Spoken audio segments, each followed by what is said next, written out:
I want to talk about what a war with Iran would look like. The Iranian Air Force, as I understand, is pretty decrepit, not very effective, outdated fighters, many going all the way back to the Shah. I don't know what their air defenses are like. Certainly, it would start out as an aerial bombing campaign. Would it look like the bombing campaign that we carried out under the Clinton administration uh, against Iraq during the sanctions? Well, what's it going to The look 4 like? days of PGM. It's not going to look anything Hmm. like that. In fact, it's going to look quite different, and it's principally because of China, but more so Russia. I think the Israelis, in this last attempt, they're lying about it now, and I have that from very good sources. They're lying about it, they're propagandizing it. They didn't do any damage at all to speak of to Iran. And the reason they didn't was because they ran into a buzzsaw of Russian provided air defense systems.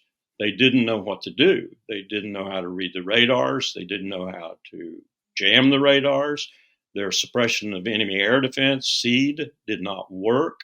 They took a few out, but it didn't work enough to where the pilots thought they could go any further. So they launched all their missiles, as I think was the plan originally for the first echelon after the SEAD got through, from outside Iran. They were deterred from going inside, and they would be deterred again. And there's every reason to believe that there might be some S-400s as well as S-300s on the ground. And the S-400, sorry, Lockheed Martin, sorry, Raytheon, consumed by Lockheed Martin, is the best air defense system in the world. That's another thing that's happening right now that's disturbing our defense contractors. Chinese and Russian equipment is outdoing in Ukraine and in the Middle East American equipment, which is 3 or 4 times as expensive. One of the reasons India is back with Russia again for its armaments and such. Despite what our protests are. So we're looking at a situation where we will think that aerial will be all we'll have to do, that is to say, bombing. Israel's going to think that. Israel really can't do anything other than bomb Iran, ballistic missiles and bombing, air launched cruise missiles and such as that. It's not going to do it. It's not going to work. It's simply not going to work. There'll be some damage done. There'll be some toll in Tehran and elsewhere in the outlying territories where the nuclear facilities are and such. But it's not going to work. So what do you do then? I've wargamed this. I wargamed it with the Lieutenant General in the Marine Corps, who took great censure from his own buddies in the Pentagon. He was retired at the time, but he used to be my boss when I was down at Quantico War College. And he said we would lose. He wargamed it. He ran the war game 2 times just to prove that the computers were not wrong. I think he's right. I think one of the things the Iranians will do is take out a U.S. aircraft carrier. That's 5,000 U.S. souls on the bottom of the sea or in the water. And incidentally, we now have so few escorts for our CVs, our aircraft carriers, that let's say there are 2,000 sailors in the water, we couldn't rescue them all because we don't have berth space on the escort ships. Interesting development there. We can't even man some of our ships because we're so short in terms of recruiting. I think it would be a disaster. And what do we do when we get into a disaster like that? It's America. We don't back away. We don't retrench. We don't check our six and look around and say, maybe we made an error. We double down. That's what we'll do. And then it will be a full-fledged war. And if you liked Iraq and you liked Afghanistan, Iran will top $10 trillion, take 10 years to pacify, if it's even moderately pacified, and cost a fortune in blood and treasure. You're talking about ground force. You're talking about ground forces going in. That's the only way you rid the country of a nuclear. Yeah, that's true. But where do they go in from? Iraq? Well, you'd have to sit down and do what we did in the Pacific when we were. I actually had the war plan for taking on the Soviets in Iran. You recall, we were very worried about them looking for a warm water port around Chabahar or Bandar Abbas. A typical Russian Empire thing to do. Go back and check the history of the Russian Empire. We thought that was the case. So out in the Pacific, the force provider for all of this, we were war planning for fighting the Russians, the Soviets, inside Iran in the Zagros Mountains and elsewhere. I know that terrain really well. It's not Iraq. Very different country. Great strategic depth.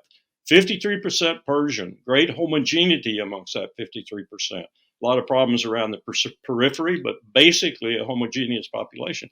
10 years, $10 trillion, and you still haven't solved what you wanted to solve, which was to defeat the nation, any more than you But did in Iraq. I'm just curious, how would the where would the ground troops go in from? I have a hard time believing the Iraqi government, which is allied with Iran and Shia. We are illegal under international law and under our own domestic law. We are illegally present in Syria right now. Yeah, And that's true. We're there protecting oil going to Israel.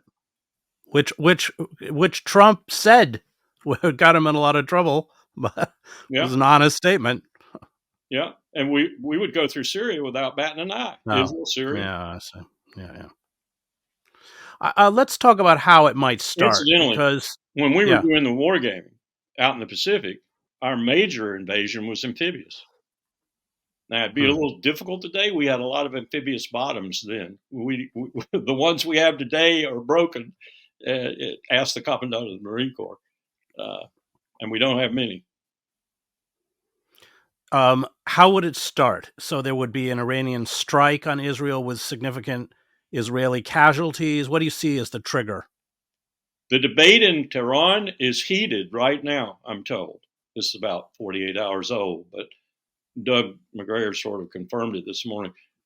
The debate is between the different groups of security personnel in Tehran, the IRGC, the Guardian Council, the Ayatollah, the new president, and so forth.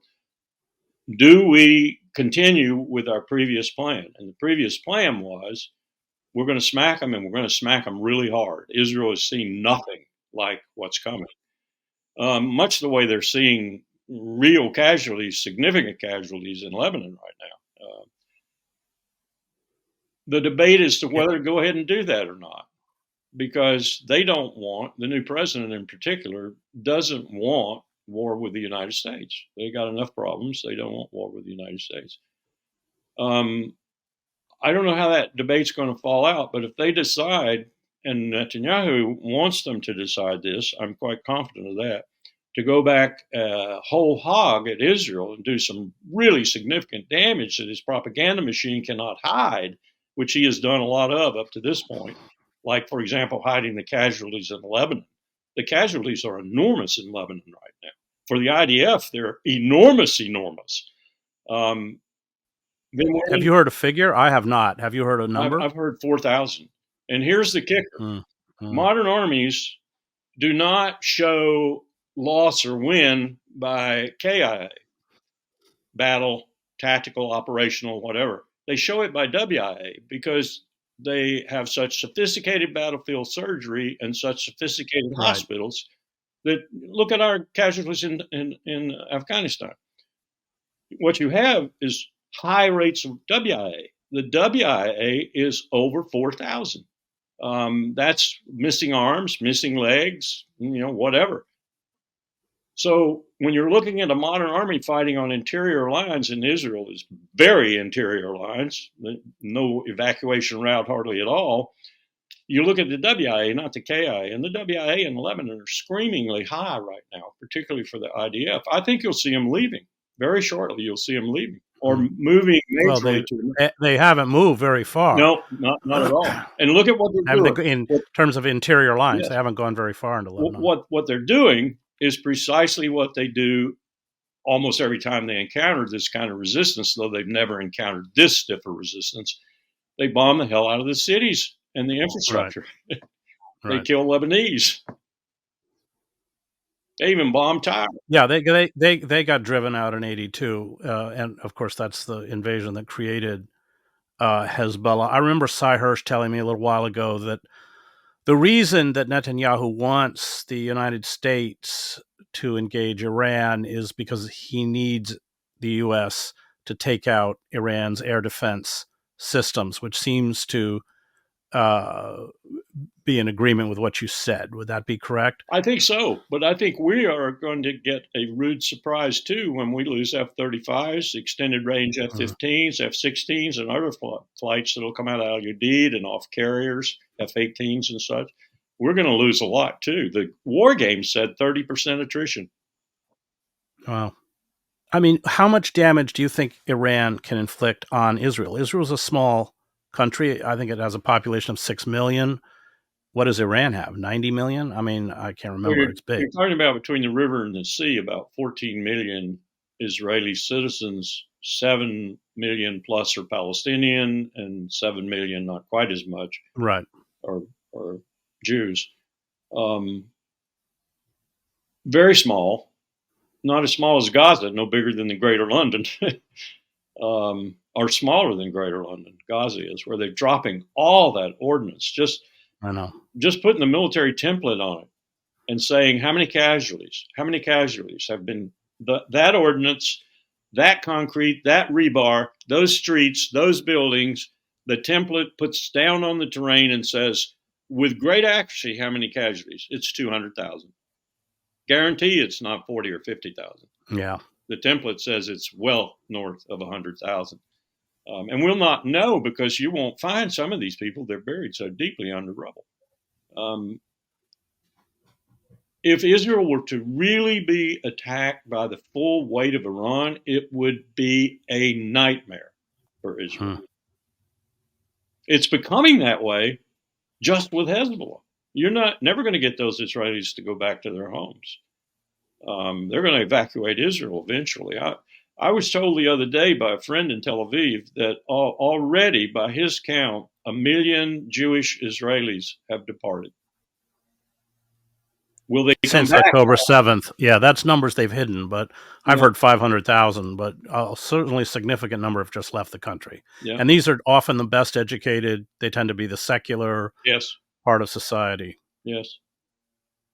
Putin was, exercising his prudence and strategic verve by offering any of the Russians who had immigrated to Israel, come back. We need you. You're our brain trust. Yeah, I mean, one of the things that, just to talk about the Israel-U.S. relationship, is that Pollard, who gave Israel all sorts of intelligence information, he gave them information on CIA and Russian assets, which allowed the Soviets to roll it all up. But he gave it to Israel, and then Israel was giving it to the Soviet Union in exchange for the release of Jewish citizens of the Soviet Union. But it obliterated the intelligence operation of the U.S. in the Soviet Union. And Pollard is now, I'm told, I learned this 24 hours ago, Pollard is now instrumental in and very important to Bibi's propaganda effort with regard to Gaza and Lebanon. Huh. A traitor, and we let him go. Yeah. And Bill Clinton did almost as much damage as Trump in that regard with Pollard. Bill Clinton pardoned Mark Rich as his last ignominious act in office. I think it was David Rothkopf or someone said that was the most ignominious use of the pardon power by the president in the history of the country. I think they were right. Mark Rich was a criminal. You should explain who he was. He was. Mark Rich really ran a company a huge company that sold, amongst other products, discounted price oil to Israel, and was responsible in large measure for Israel's economic success under the finance minister named Bibi Netanyahu. And then later, as he became prime minister, interrupted only by his fellow mate, Ariel Sharon. Mark Rich made sure that Saddam Hussein's oil in the UN Oil for Food program was stolen and shipped to Israel. He also made sure that the pipeline in Syria, the one we were just talking about, was pumping to Israel. And he made sure that eventually the pipeline out of Kirkuk, out of northern Iraq, which has always had a problem with Baghdad, was shipping to Israel. So one of the reasons Israel's what do you call their system of capitalism? It's not quite what ours is, but they have more billionaires per capita than we do. He made that happen with that discounted oil, that discounted oil. And now look at what Netanyahu has done. He had inked an agreement with Lebanon for the richest gas field in the Mediterranean thus far. That's abrogated. It's all belonging to Israel now. There was a deal that Gaza had the second richest gas field in the Mediterranean for its own. That's gone. He's got that too. 30 years of the future needs of Israeli energy are contained in those two gas fields. He's got them both. Yeah, they're off the coast of Lebanon and Israel. That's all, an important point that's often missed in terms of the occupation of northern Gaza, because they need the coastline.